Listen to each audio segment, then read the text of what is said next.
Hi, everybody, and welcome back. So today we are going to talk about our two lower middle grade novels, Mrs. Piggle-Wiggle and Pippi Longstocking. I have pictures here of books that are different from the ones that I've assigned you. So I assigned Mrs. Piggle-Wiggle and Pippi in the South Seas. And I am so excited because these were two of my favorite series when I was a kid. The Junie B. Jones books that I talked about last time, I was way too old for and didn't discover until I was teaching preschool and working in a before and after school program with young kids. But these were some of my favorite books growing up. They were both written a very long time ago and were actually some of my mother's favorite books as well. So I'm kind of excited to look at some books that are from a little bit earlier. The rest of the ones we're looking at are a little bit more contemporary. And we're going to talk about the age range for these books and how they match and meet and reflect the needs of readers. So let's get started. These books are both lower middle grade novels. And in my last lecture, I talked about what that meant and how the needs of readers at that age. So they're longer than chapter books, like Junie B. Jones, which you hopefully just read, but they're shorter than upper middle grade books that we'll be looking at for our next unit.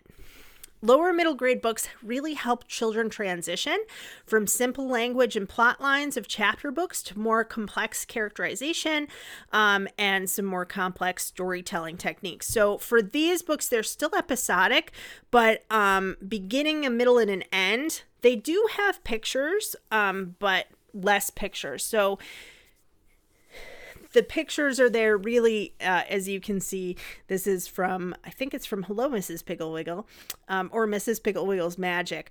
But this girl is a crier. And here she's taken something that makes her cry, a flood of tears. And we can see the family reacting to it in kind of hilarious ways, right? So it's really meant to just be there to add to a child's enjoyment of the book.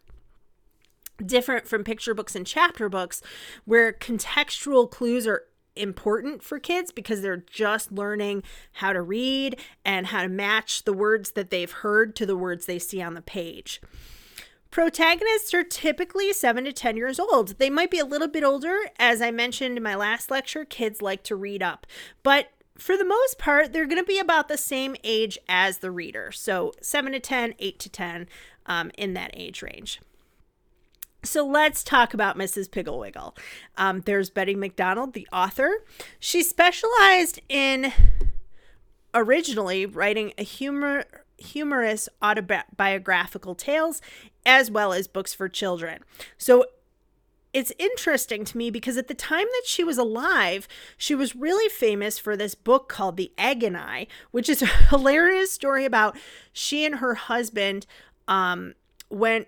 he quit his job and they went to live on a farm and to become chicken farmers, and she did not love it. It's kind of putting it mildly. So she talks about farming and living outside of the city that she's used to, and it became quite a famous book. It was a bestseller.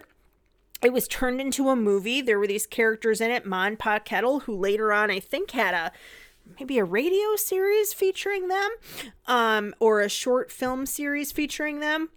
But now her legacy really are her children's books, particularly Mrs. Piggle-Wiggle. So the first Mrs. Piggle-Wiggle was published in 1947. The other 3 books in the series were published between 49 and 57. So those were the original 4 books.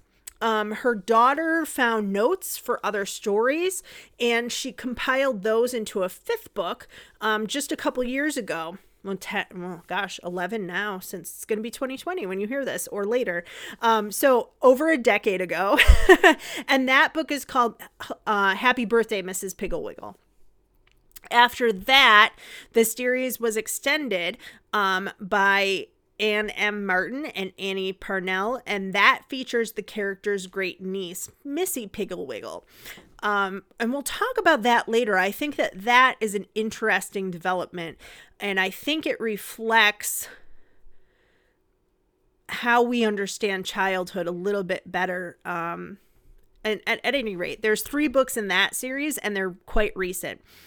So the Mrs. Piggle-Wiggle series is about a small woman who lives in an upside-down house in a lively neighborhood inhabited by children who have some bad habits. So she loves children, she plays with them, she has them over to her house, and she wants to help them and help cure them of these bad habits so that they can be good boys and girls. She has a chest full of magical cures. Her husband was a pirate, and he left her treasure chest filled with gold coins and also some of the magical cures. So she works with the parents to help the kids.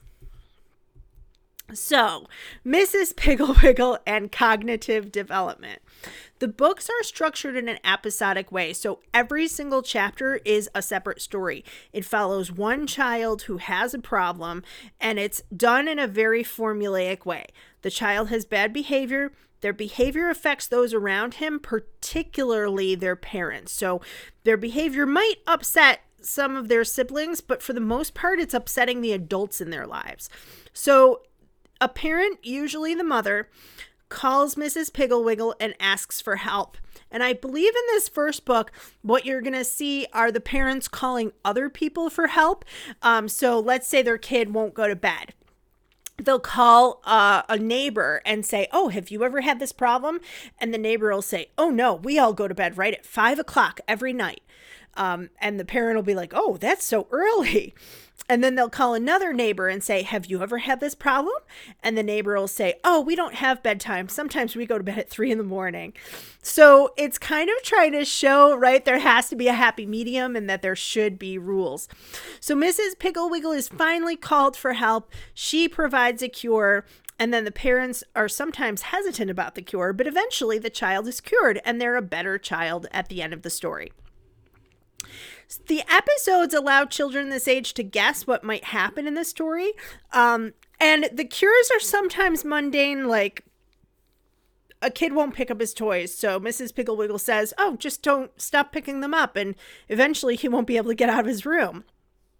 Other times they're magical. So the girl we just saw who was crying, she was given a tonic that made her cry a flood of tears that flooded out her parents' kitchen at dinner time. So there's a formula to this that kids really like and respond to. They love the magical elements. They love that Mrs. Piggle-Wiggle is an adult who really cares. And I think, too, they love to see that when they're doing bad behavior, it's not so much something wrong with them as something that can be fixed, right? And something that other kids do as well. And they like rules. Play is an important part of this age. So is imagination and humor. Children still believe in magic sometimes. So the books kind of appeal to that. And as I said, sometimes the cures are mundane, like letting a kid stay up and make their own bedtime. Other times they're magical. So a special powder that makes interrupters mute. And when I've read this book with kids, just like I did at this age, I loved it. I thought it was hilarious. Sorry. So, Mrs. Piggle-Wiggle and emotional development. What's really, I typed this out because I wanted to say this exactly. What's fascinating to me when I reread this as an adult, working with children, and then, preparing for this class, Mrs. Piggle-Wiggle is so technically, she's the protagonist. Protagonist is the main character. But really in most of the books, including the one you're reading, she really isn't present that much. So we see her in the beginning because she's being introduced to the audience. And it's the first book in the series. In the later books of the series, she's not really introduced at all. It's kind of understood that you'll know who this character is, right? So we see her talking to the parents. We see her playing with the kids, but it's not like you're following a story that she's the star of, if that makes sense. Really, the central character of each episode isn't really the child either. Instead, we're seeing the story through the viewpoint of the parent, usually the mom, of the troubled child. And one of the things I want you to watch for is this. It's called Third. I'll just put Third here. Again, trying to write with a mouse and looking like I don't know how to write. Third person limited point of view. So the parent only sees the child's behavior when the child is around them. We don't watch the parent deal with the kid and then have another scene where the narrator is talking about the kid in school. We really almost, it's not first person from the parent's perspective, but it almost is. So, for example, here we've got, I think Cornelia and her whisper stick. I can't remember if this is from your book or from a different book, but they're gossiping and whispering. And so they have these sticks that make them whisper even softer. And, we see the mom watch these two girls who are friends, and she becomes worried, and she, talks to Mrs. Piggle-Wiggle, and then she watches as her daughter sort of acts mean to another little girl, and she's worried about that. So that's what I mean by we're seeing things from the eyes of the parents. Emotionally, kids might connect with what the children in the book are dealing with. So being a crybaby or being a bully or whispering because of being left out, not picking up your toys, those types of things. But I think really emotionally they connect more with the humor. And also the idea here, I think, part of the author's purpose is to build empathy so that children can understand how their negative behavior affects parents, friends, neighbors, siblings, and teachers. We talked in social development in my last lecture about how children really are, they want to be good community members and understand their place in the world in terms of their roles. So they want to be a good student. They want to be a good child at home. They want to do well on their team. If they play a sport, they want to be a part of the band and do well so that the whole band can do well, right? Or if they're in a play, they want to make sure they say all their lines right so that the play can be successful. So they really are concerned not so much just with themselves like younger kids. When we talked about Junie B and having that, she just wants to be happy herself. A child wants to do well so that the whole group can do well.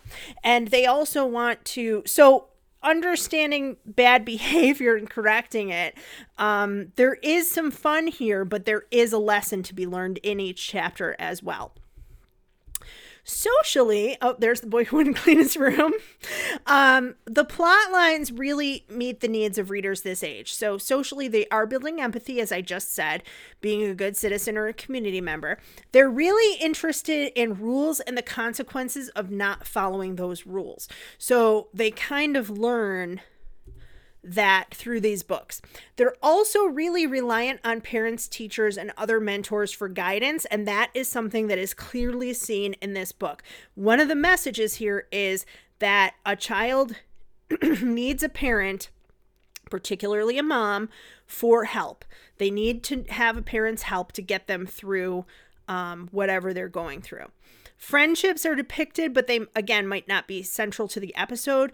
Virtues such as kindness, generosity, all of being clean, being a good brother or sister, not bullying, all of those things are going to be important. So some of the friendships you can watch for, but really, how does bad behavior affect other people?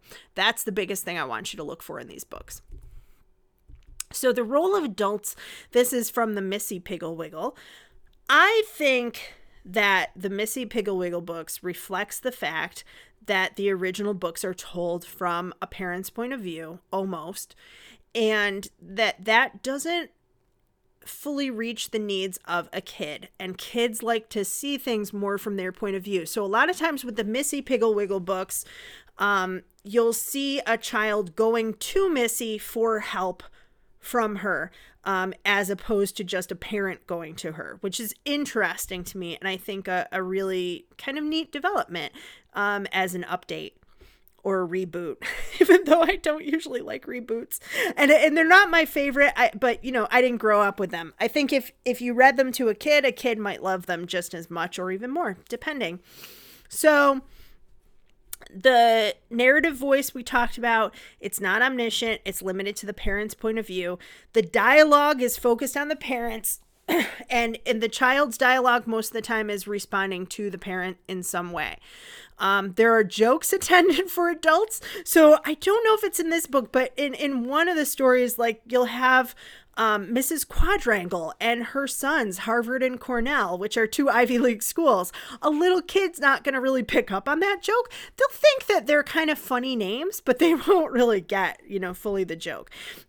So we also have, and this is something I really want you to watch, there are 1940s sensibilities here. So there are very clearly nuclear families. There are very clearly gender roles.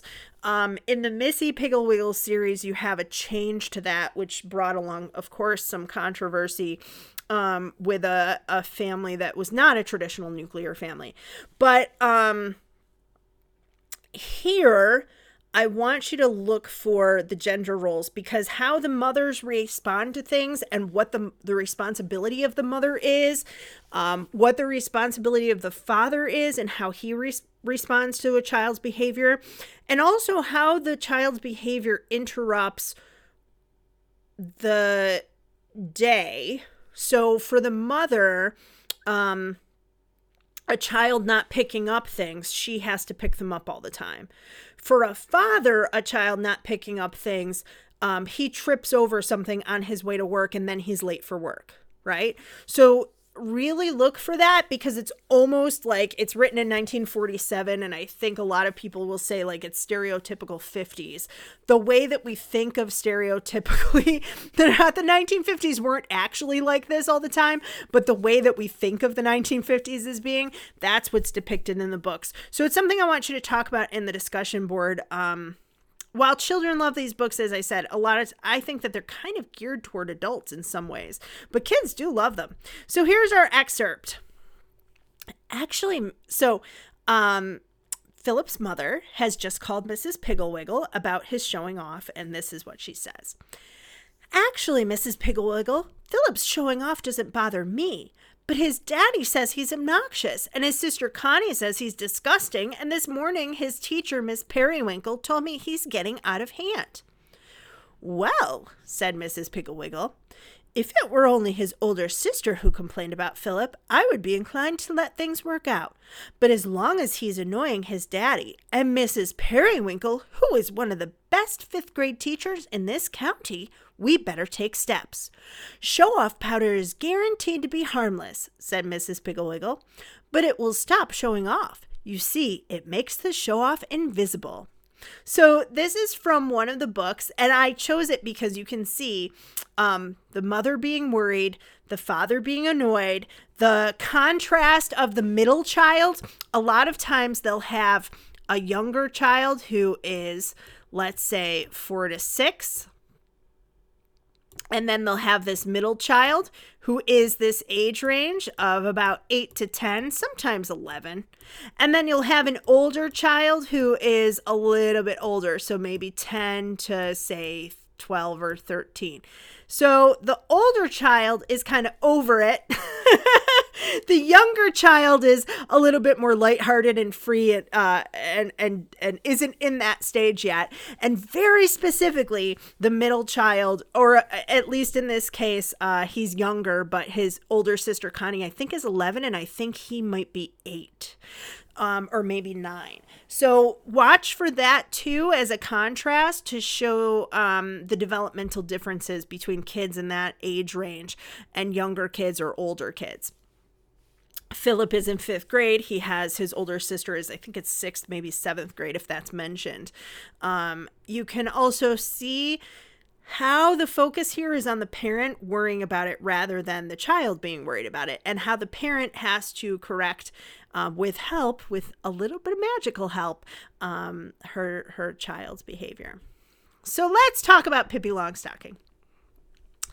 To me, it's a sort of a similar book. It was written around the same time period. Astrid Lindgren is a Swedish author, and she wrote the 3 books of the series in the 1940s.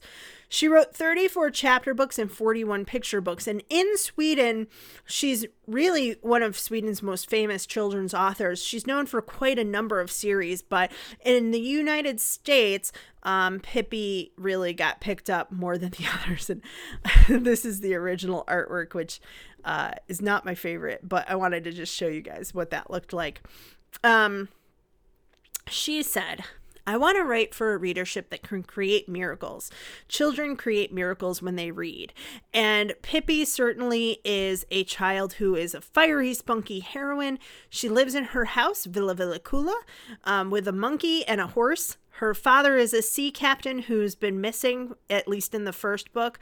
Her mother died when she was young. Now, in the second book, she realizes that her father is not missing, that he is actually the king of South Sea Island. And then in this book, she hears from her father and then travels to the South Sea Island with him. So that's sort of the progression there. Tommy and Annika live next door and meet Pippi, and they love her and they become great friends. And so the 3 of them have wonderful adventures together. Sometimes we see all 3 of them together. Sometimes we just see Pippi having adventures on her own. But by the 3rd book, really, it's the 3 of them almost all the time.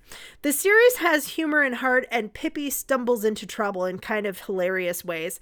Sometimes she's quite lonely without her parents. In this, she's a little bit happier because she's found her father, so she doesn't have those times of melancholy. In the first book, she struggles a lot with people not liking her because she's done something wrong, because she doesn't know how to do things correctly.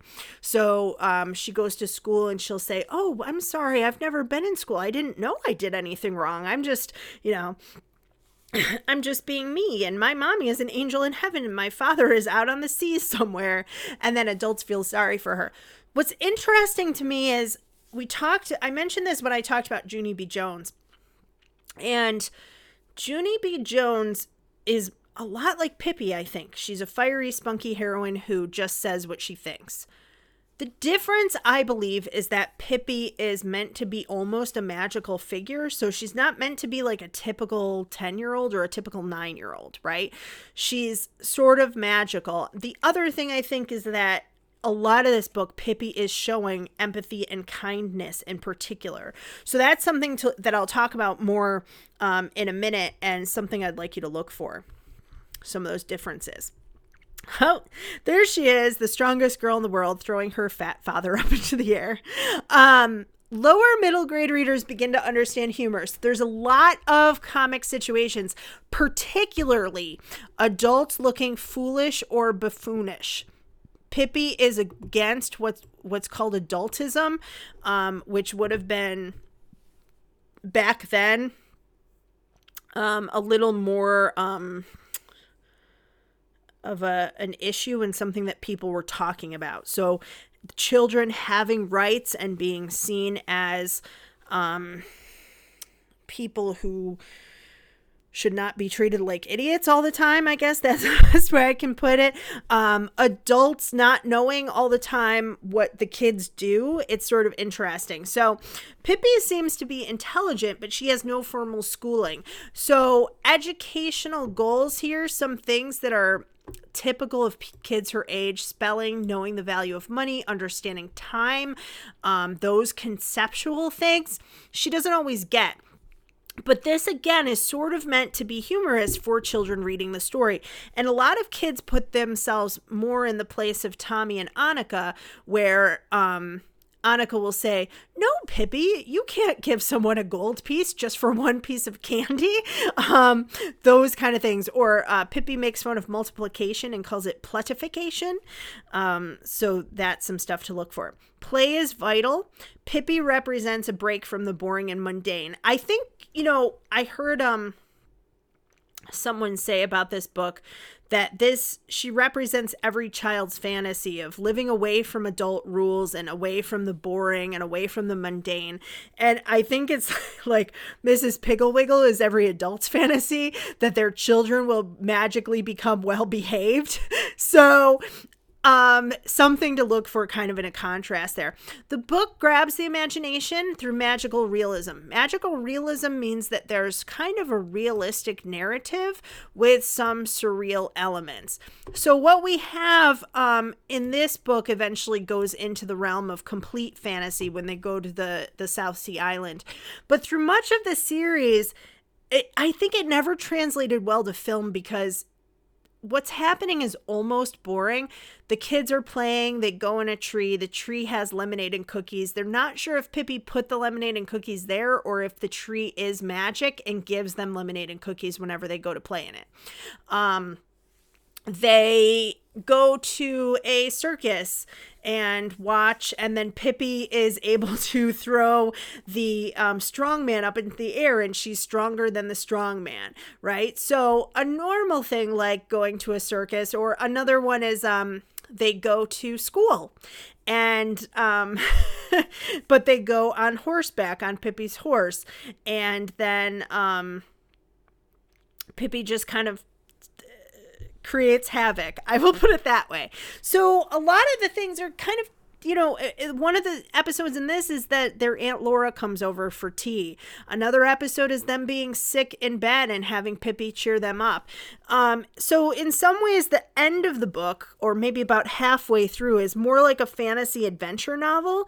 The South Sea Islands would be particularly exotic to people who are in Sweden, right? It's like the furthest away from Sweden that you can get. But the first few chapters really aren't. They're quite Tommy and Annika are really ordinary. It's Pippi that's really kind of magical.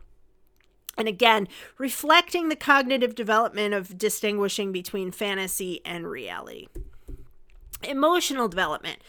The book is not an emotional one in terms of complex emotions, but it does reflect the emotional development of readers 8 to 10.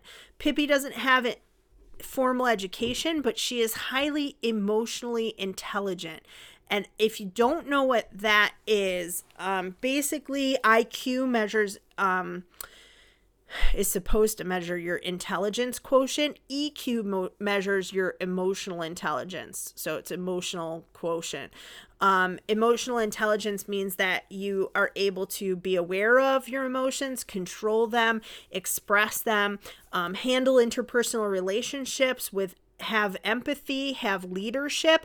And this is something I want you to look for while you read this book. She is quite empathetic. We're going to talk about this scene here in a minute that's pictured.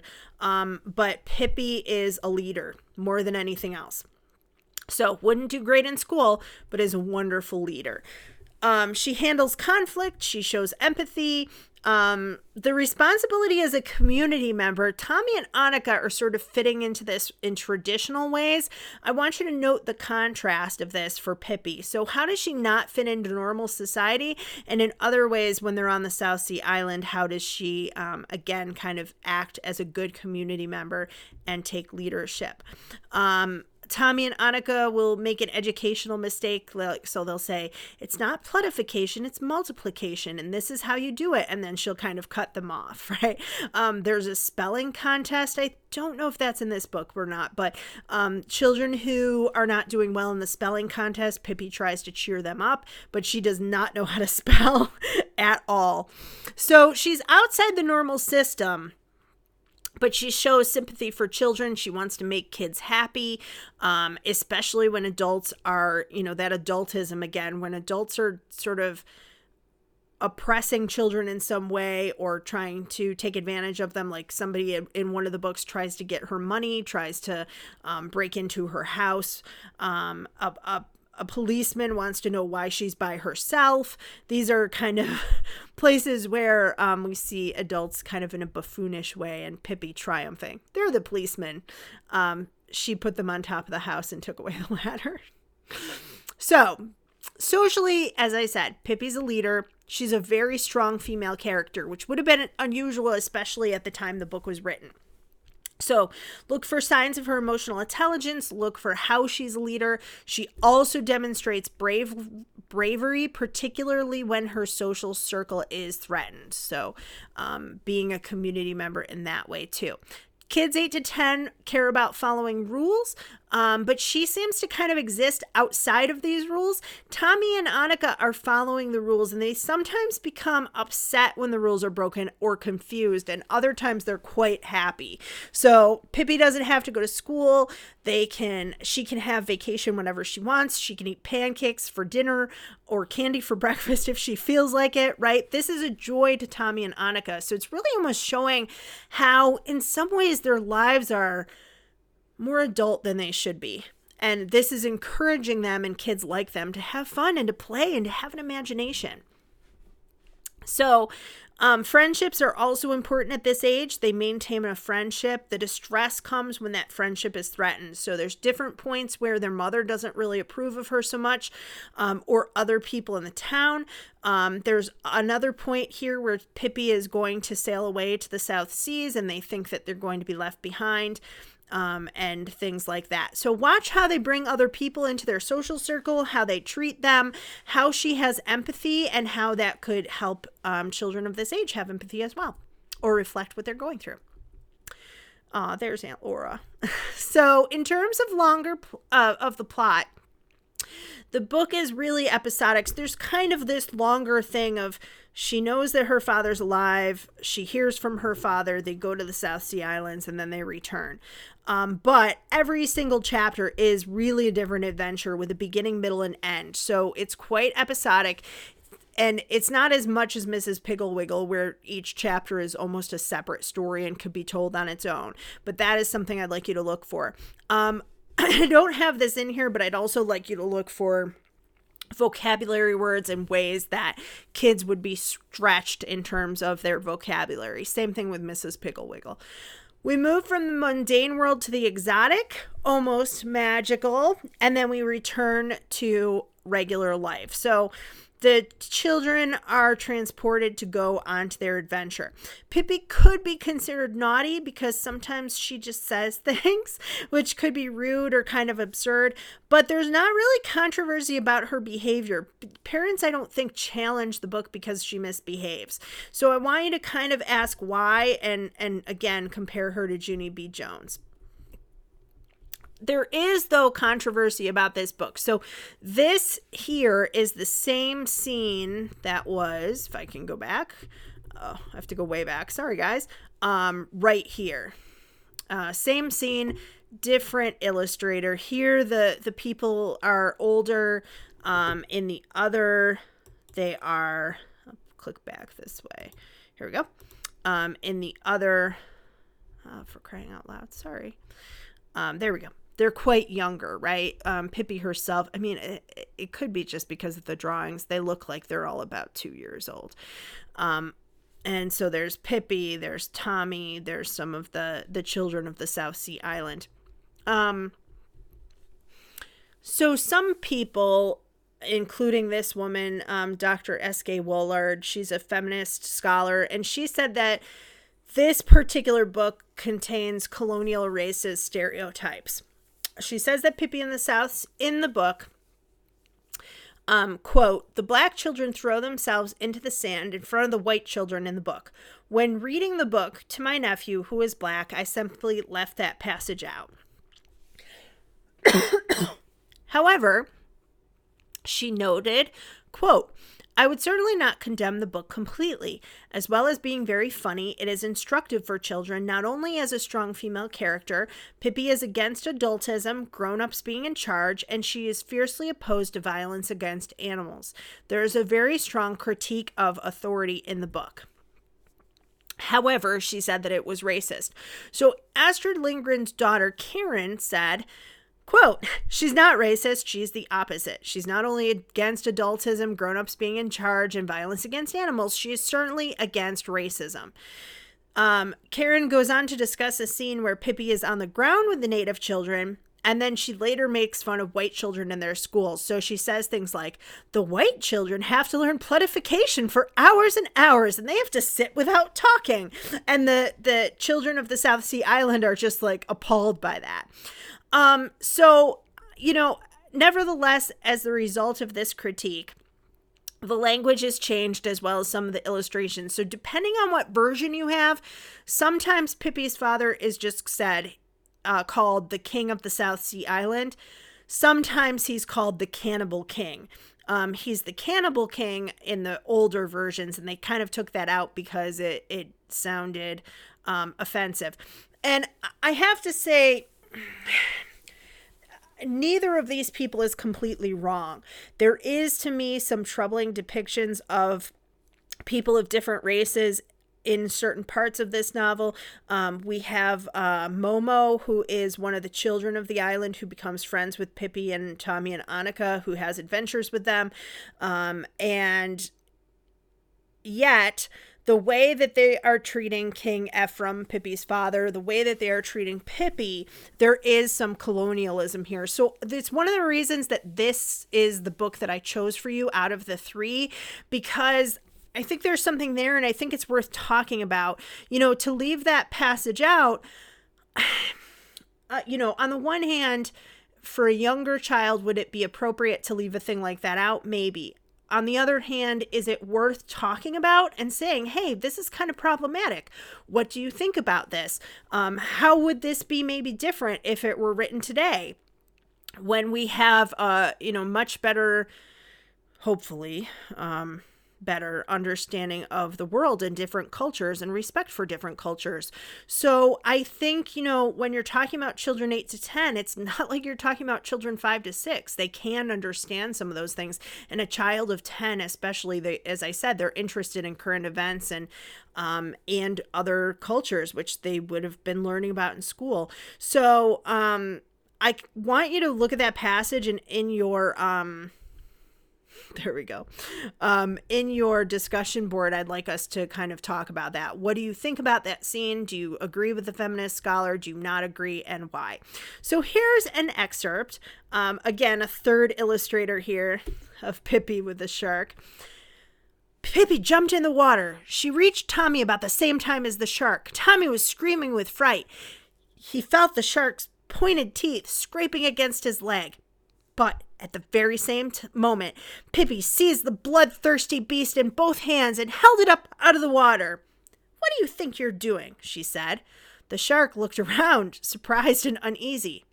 "Now, promise not to do it anymore, and I'll let you go," said Pippi severely. Then, with all her strength, she threw the shark far out into the sea. So what do we see here? She's not killing the shark, right? She is being kind to animals. We have the word severely here. Uneasy, maybe.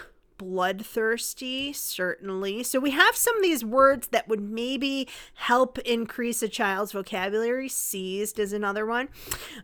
We also have a girl who is kind of magical, right? I mean, she's not using magic, and she's not like a witch or a wizard or an elf, but she's very strong and very brave. And for a book written at the same time as Mrs. Piggle-Wiggle, where the gender roles are kind of rigid, here you have a girl saving a boy. And that, I think, is kind of interesting. So some of those things to look for. How is she a strong female character? How is she contrasted to Tommy and Annika? How is she similar to Junie B? And how is she similar or different to Mrs. Piggle-Wiggle? Things to consider for both novels. These are from some of the screen adaptations. And I don't know, but it looks a little bit like Macaulay Culkin. I'm not sure if that's, I think it is him. This was a TV series a little bit, which was not good at all, you guys, but it was there. This is the first Swedish version of Pippi, which was done in the 1960s. But things to consider in both books. Rules and the way in which rules are followed or bent or broken. So rules are really important in both books. In Mrs. Piggle-Wiggle, when rules are broken or rules are ignored, they're going to be really problematic, right? In Pippi, sometimes rules are followed and sometimes they're not exactly, or we kind of go around them. So what's the role of work and play and imagination in childhood? Look for magic and magical realism, same as in Mrs. Piggle-Wiggle. Sort of magical cures, but not really in a lot of cases. The power dynamic between children and adults. What's the role of adults in this book? What are the family structures? which virtues are really being valued here? Being polite? And Pippi, maybe not. But certainly kindness, being gentle, being kind, being nice, being honest. All of those things. And Mrs. Piggle-Wiggle being polite and being a good community member as well. And the ways in which those virtues are encouraged. So that is it for this lecture. And next time we're going to be talking about the needs of readers in upper middle grade, which is grades 6 to 8. So getting into that middle school realm. And that is it. If you guys have questions, as always, just email me or leave them in the comments. Thanks so much. Have a great day.